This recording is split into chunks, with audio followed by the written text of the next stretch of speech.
tēnā koutou katoa, ko Catalina Amaya-Perilla tōku ingoa. My name is Catalina Amaya-Perilla, and I'm an avian telemetry specialist from Lotek, and today I come to talk to you about tracking animals, but especially migratory shorebirds. So first of all, there are certain steps that you need to understand before starting tracking animals. And this can be quite overwhelming, especially if you're doing a master's degree or if you're doing a PhD, and can be very, very, very, yeah, it can be very overwhelming. And basically the first thing that you need to think about is, what is my research question?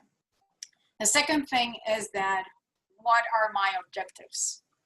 And what species are, and that's singular or plural, am I going to study? And can I use tracking devices to answer my question or some of my questions?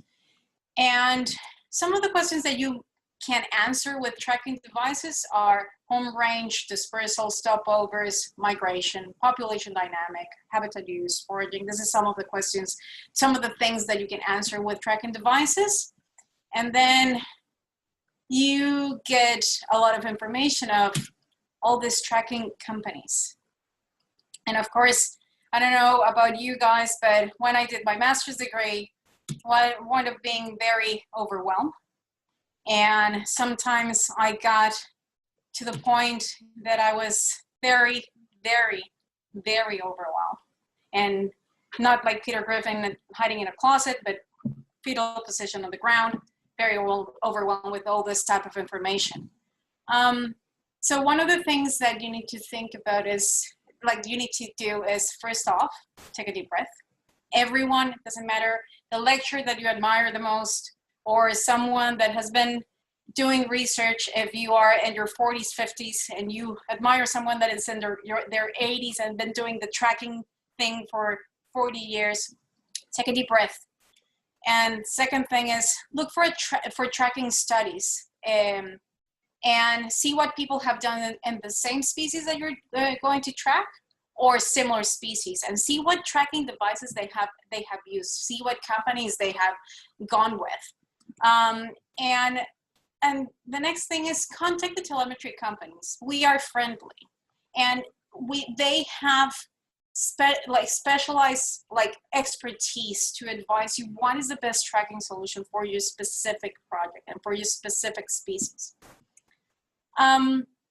So one of the first things that you need to think of is, when you have a species, you need to think about, the main thing that you need to think about is, can you recapture your species?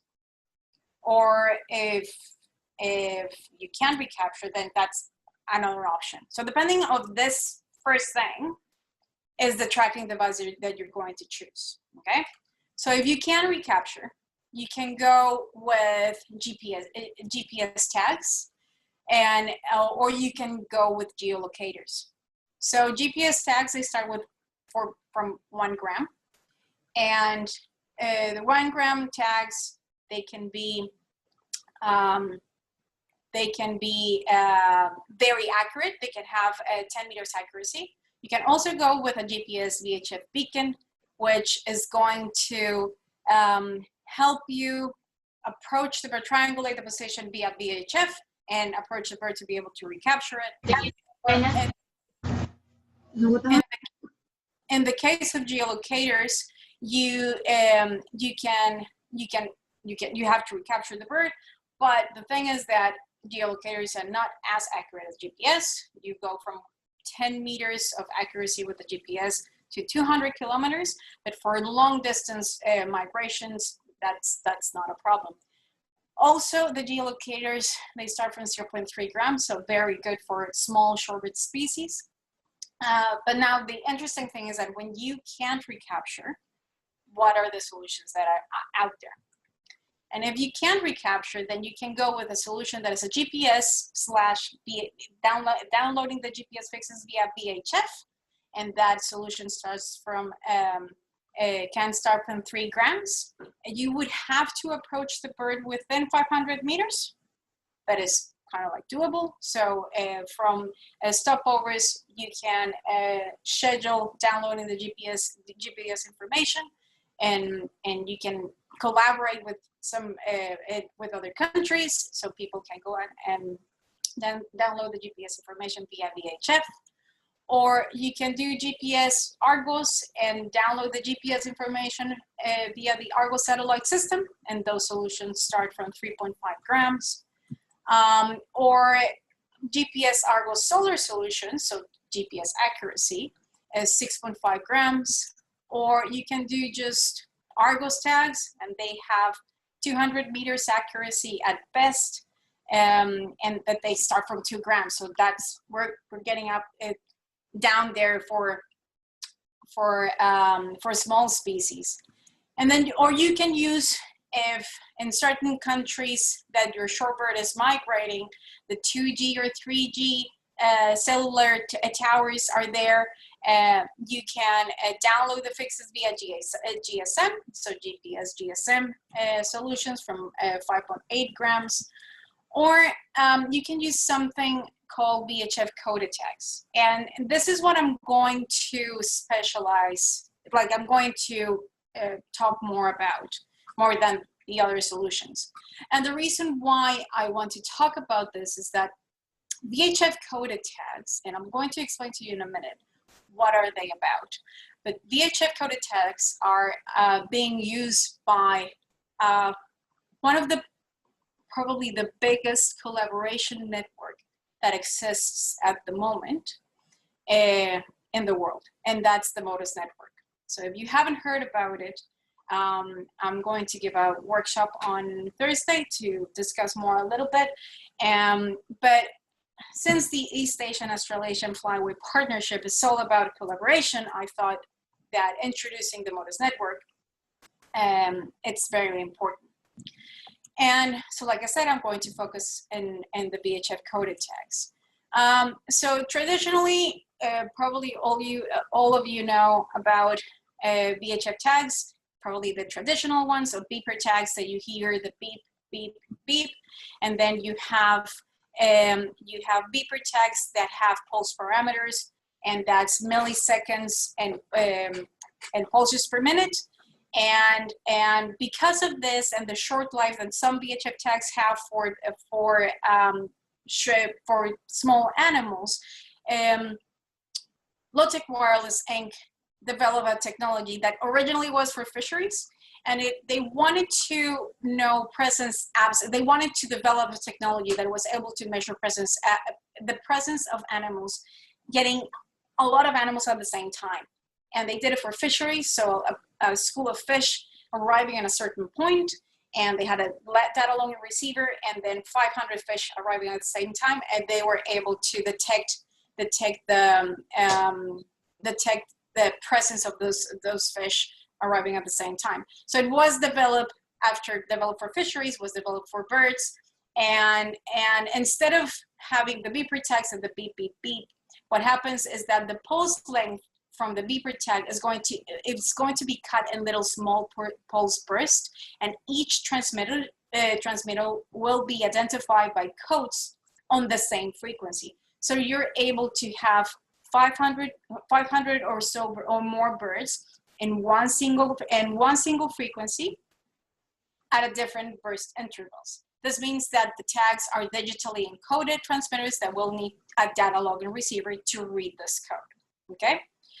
So the good thing about these transmitters is that they can be very small, and actually this is wrong, I forgot to correct it. It's 0.26 is 6 grams. They can have long life depending on the model and the burst interval that I was telling you about. They are used a lot for presence absence studies, and it does not require, they don't require manual tracking. You can have 5 frequencies, one frequency, more or less 500 individuals, and you can have base station in strategic places like stopovers, breeding grounds, feeding stations, colonies, etc., to know if the birds are there or not. Limitations a little bit is that, it can be a little bit difficult to do manual tracking, and the base stations come to a cost.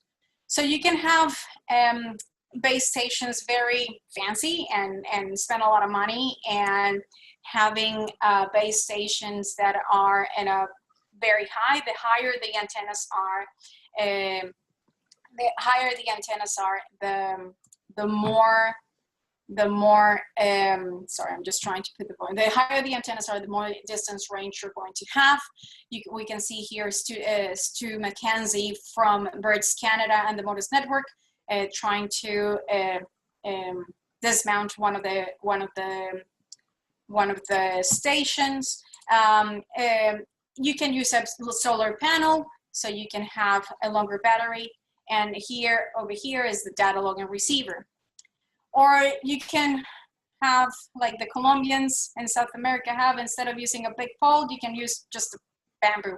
And this bamboo is right in the ground, 1 meter, and then they have the antennas. So just to give you a little example of the capability of Motus, and I'm going to switch to Mozilla, and let me know if you can see my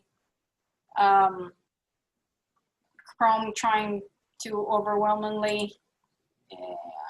Just a reminder, Catalina, we have about 3 minutes left. Thank you. Yeah. Okay. Thank you. Sorry about it. Can you see the Chrome? The Chrome presentation, my Chrome. I see the Chrome trying to load browser, but I don't see the content of the browser yet. Okay, let's wait 2 seconds and see if it loads. Yeah, there you go. So this is some of the capabilities that the Motus network has, and you can. Each one of the little dots are base stations that you can find. You can track the movement of the birds. And this is a study made in Red Knots in 2014 to 2016. So you can see this is some of the example. If you visit the Lotek, the Motus network website, you're going to see the different projects.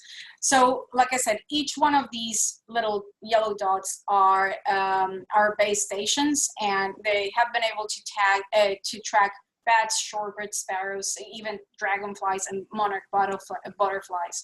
There are 3 frequencies that they work on. It's 166, 380 megahertz for the Americas, 150, 100 megahertz in Europe, and 150, 500 in Australia. And like I said, this is another example of thrushes migrating from Colombia to Canada. Now, to finish, this is at the moment the status of the East Asian-Australasian Flyway. It's a little bit sad, but nevertheless, we have in Australia the majority of base stations, and it's 163 in Western Australia, 23 in Northern Territory, in Western Australia and North part, 2 in Taiwan, and 1 in East Australia. The ones in blue, the 2 in Taiwan and 1 in East Australia, those are the ones that are being used for Shorebird projects. So don't forget, do your research, contact telemetry companies, and enjoy your time in the field. That's the most important thing. And I'm going to go very quick about this. This is upcoming things that we're going to release, and the most important thing, we are going to release in February a 2-gram Argos tag, and the workshop on next Thursday. And thank you very much.